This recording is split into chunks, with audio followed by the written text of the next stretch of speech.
In the north of England sits the rather quiet yet historic town of Berwick Upon Tweed. The town has an incredibly rich history that's played out within its famous town walls. Throughout history it has been a site of immense importance. Being England's northernmost town, it was constantly fought over by the Scots and the English throughout the medieval period. It was hotly contested, and it would change hands a number of times throughout the centuries.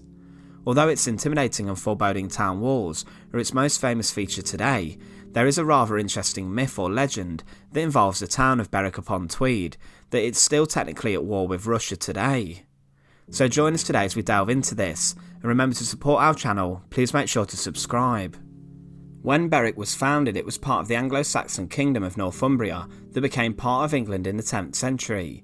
However, in 1018, the Scottish took over the town, and by the Middle Ages it was Scotland's richest port and had been named South Berwick to distinguish it from North Berwick, also a coastal town further north of the border.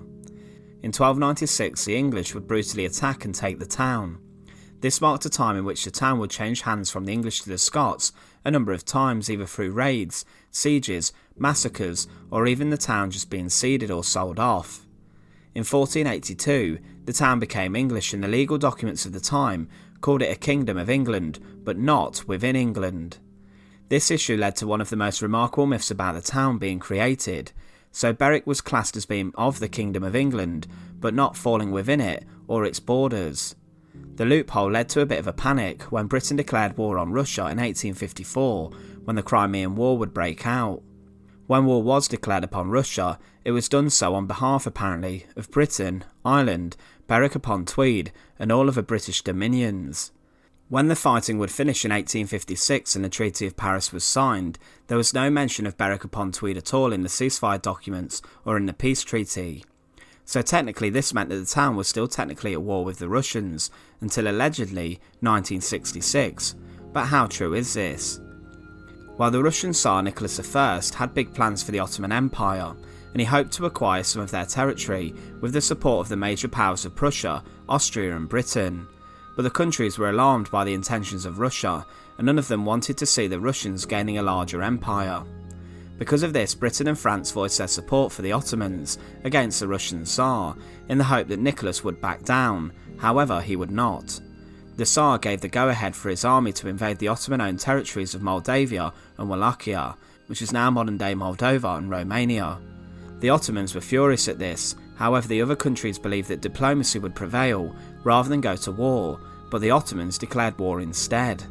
Much retaliation would occur between the two sides, with the Russians sinking a squadron of Turkish ships at Sinop, and this military action did tend to annoy and also threaten the British.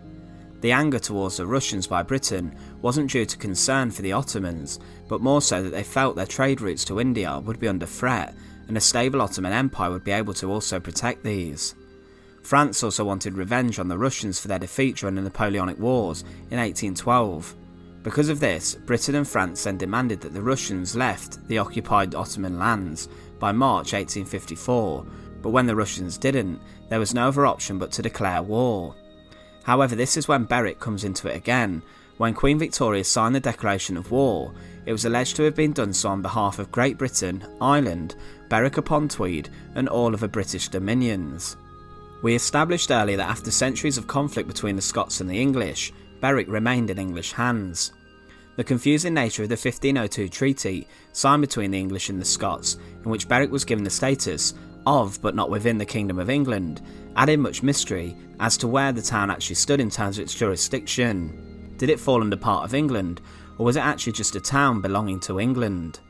This meant that during the 16th and 17th centuries, Berwick was treated as a partly sovereign area within England. However, any royal decrees or laws that were made were forced to include Berwick in them by name.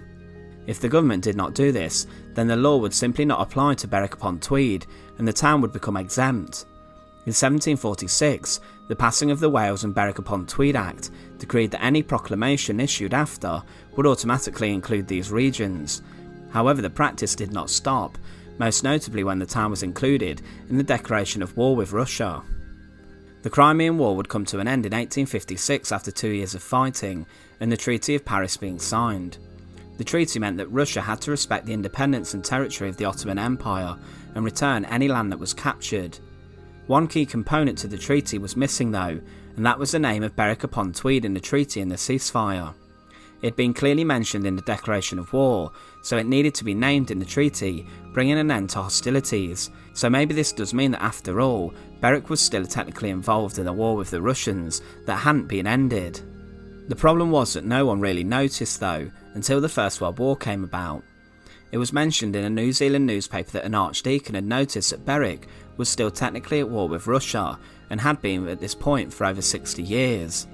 The archdeacon even attributed this for the reason as to why Russian warships had fired on British trawlers in October 1904, which led to the deaths of 3 fishermen and almost led to outright war.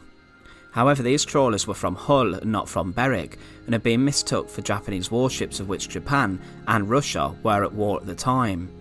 The Daily Telegraph in 1935 published a story that the British Foreign Office had discovered the state of war in October 1914, but then hastily arranged a treaty between Berwick and the Russian government, bringing the war to an end, but this was completely false information.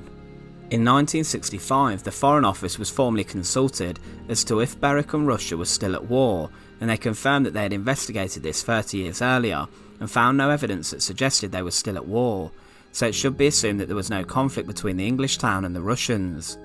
A rumour in 1966 would arise that a Soviet official even visited the town to sign a peace treaty with the mayor of Berwick, and it was alleged that the Soviet dignitary humorously said that the people of Russia can sleep peacefully in their beds. However, this meeting is subject to scepticism.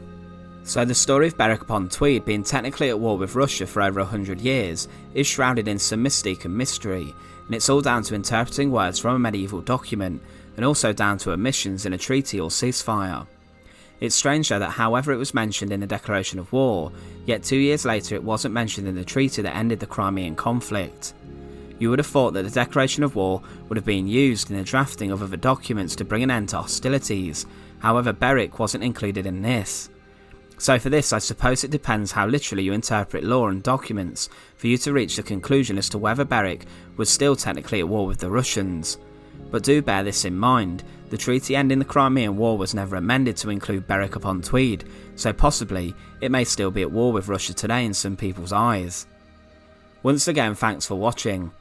To support our channel, please make sure to subscribe, and once again, thank you so much for watching.